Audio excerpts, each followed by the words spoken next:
This chart tracks global geopolitical risk over 2 decades. Notice the massive spikes on the right, correlating directly with the Ukraine invasion and the Middle East conflict.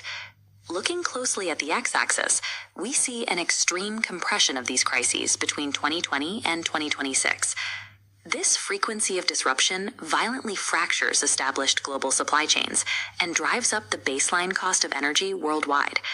For a highly trade-dependent nation like Canada, this degree of global instability should theoretically trigger a severe economic contraction as export routes freeze and supply costs soar. Yet the data tells a completely different story. This graph shows foreign direct investment in the first 3 quarters of 2025. The top bar is Canada, sitting at 1,231, nearly double that of the United States. Despite extreme external chaos, Canada has engineered a 20-year high in foreign capital inflows. To understand how they are defying this global economic gravity, we have to look at the specific domestic strategies shielding them. The 2026 Spring Economic Update reveals a deliberate philosophy, an aggressive pivot inward. Rather than waiting for international markets to stabilize, the government is focusing entirely on economic levers it can directly control. The primary financial engine driving this pivot is the newly created Canada Strong Fund. Unlike a traditional government grant program, this sovereign wealth fund operates strictly on a commercial basis. It partners alongside private equity investors to finance massive national infrastructure projects designed to generate actual profit. The most unique mechanic of the fund is its retail component. Everyday Canadians have the opportunity to invest their own money directly into the fund, allowing them to share directly in the financial returns generated by these public-private projects. In this structure, the state alters the public's role in the economy, turning passive taxpayers into active, dividend-earning stakeholders in the physical expansion of their own country. Of course, pooling billions in capital is useless without the physical capacity to actually build anything. The scale of this investment requires a massive labor force to execute it. To solve this, the government launched the Team Canada Strong initiative. Its mandate is to recruit, train, and hire between 80,000 and 100,000 new skilled trades workers by the decade's end. This new workforce will be immediately deployed to execute the $13 billion Build Canada Homes initiative. Instead of relying solely on traditional neighborhood construction, $42 million is targeted specifically at enabling factory-built, prefabricated housing.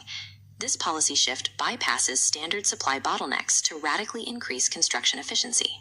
By aggressively funding both the expansion of the workforce and the innovation of housing assembly, Canada is forcefully manufacturing its own domestic capacity rather than waiting for the free market to correct itself.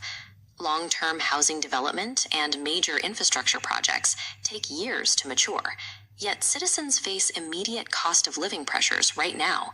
To address this gap, immediate financial interventions are being deployed as shock absorbers. Chief among these is the Canada Groceries and Essentials benefit, which delivers up to $1,890 directly to families to help offset inflation.